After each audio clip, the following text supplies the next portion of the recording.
1 ಲಕ್ಷ ಯಾವ ಪತ್ರಿಕೆಯ ಮುದ್ರಣ ಪ್ರತಿಗಳು ಕೇವಲ 1 ಲಕ್ಷ ಪ್ರಕಟ ಆಗ್ತವೋ ಆ 1 ಲಕ್ಷ ಮಂದಿಗೆ ಮಾತ್ರ ಅದು ತಲುಪ್ತಾ ಇತ್ತು.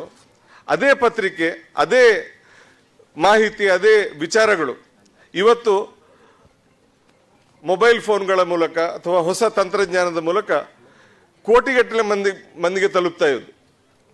ಹಿಂದೆ ಆ ಅವಕಾಶ ಇರಲಿಲ್ಲ, ಎಷ್ಟು ಬಯಸಿದ್ರು ನಮಗೆ ಅದು ಸಾಧ್ಯ ಇರಲಿಲ್ಲ. ಇವತ್ತು ಅದು ಸಾಧ್ಯ ಇದೆ.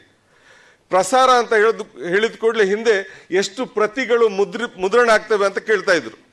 ಆದರೆ ಇವತ್ತು ಹಾಗಲ್ಲ.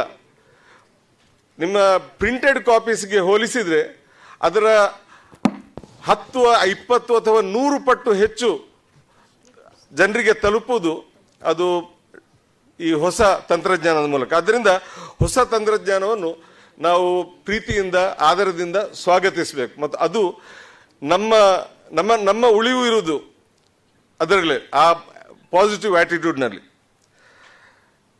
ನಾವು ಬಯಸಿದ್ರು ಬಯಸದೇ ಇದ್ರು ಕಾಲ ಬದಲಾಗ್ತಾ ಇರ್ತದೆ. ಕಾಲ ಸಂಪ್ರದಾಯವಾದಿ ಅಲ್ಲ, ಕಾಲ ಯಥಾಸ್ಥಿತಿವಾದಿ ಕೂಡ ಅಲ್ಲ. ಯಾರು ಬದಲಾವಣೆಯನ್ನು ಸ್ವೀಕರಿಸ್ತಾರೋ ಅವರು ಗೆಲ್ತಾರೆ.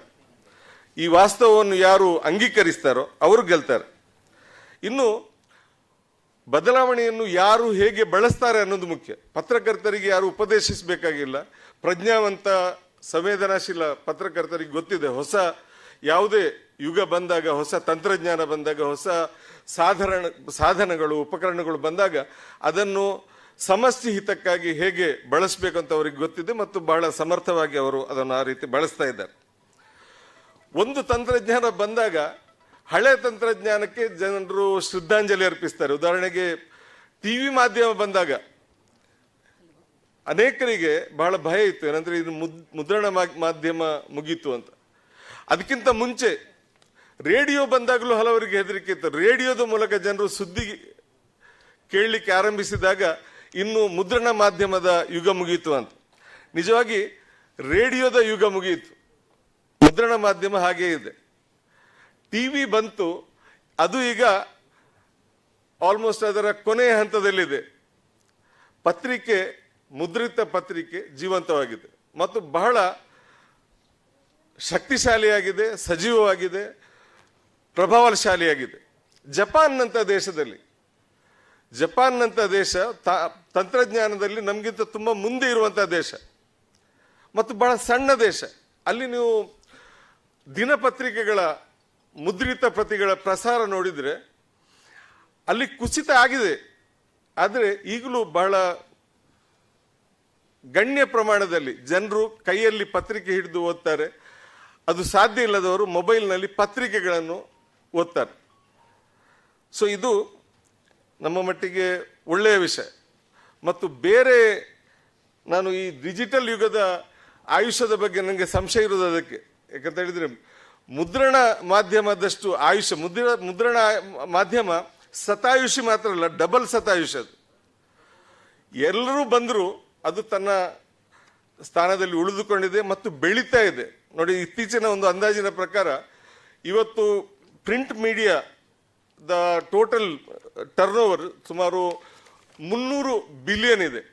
ಮತ್ತು ಪ್ರಿಡಿಕ್ಷನ್ ಏನಿದೆ ಅಂತ ಹೇಳಿದರೆ ಮುಂದಿನ 6 ವರ್ಷಗಳಲ್ಲಿ 2030ಕ್ಕೆ ಅದು ಒಂದು 10-15% ಅದರಲ್ಲಿ ಹೆಚ್ಚಳ ಆಗಲಿಕ್ಕೆ ಇದೆ ಅಂತ. ಅದರಲ್ಲಿ ಕುಂಠಿತ ಆಗುವುದಲ್ಲ, ಅದು ಕುಸಿಯುವುದಲ್ಲ, ಇನ್ನಷ್ಟು ಬೆಳೀತಾ ಇದೆ ಅಂತ. ಕೆಲವು ಕ್ಷೇತ್ರಗಳಲ್ಲಿ ಹೌದು, ಅದು ಕೆಲವು ಹಿನ್ನಡೆಗಳನ್ನು ಅನುಭವಿಸಿದೆ. ಆದರೆ ಅಂತ್ಯ ಇನ್ನೂ ನಮಗೆ ಕಾಣದಷ್ಟು ನಾವು ಆಶಾವಾದಿಗಳಾಗಿದ್ದೇವೆ. ನಮಗೆ ಇನ್ನಷ್ಟು ಅಭಿವೃದ್ಧಿಯೇ ಮುಂದೆ ಕಾಣ್ತಾ ಇದೆ. ಸೊ ಶ್ರದ್ಧಾಂಜಲಿ ಅರ್ಪಿಸುವ ಕಾಲ ಇನ್ನು ಬಂದಿಲ್ಲ. ಅದೇ ವೇಳೆ ಶ್ರದ್ಧಾಂಜಲಿಗೆ ಅರ್ಹವಾದ ಬೇರೆ ಅನೇಕ ರಂಗಗಳಿವೆ. ಅವರಿಗೆ ನಾನು ಶ್ರದ್ಧಾಂಜಲಿಯನ್ನು ಅರ್ಪಿಸ್ತೇನೆ.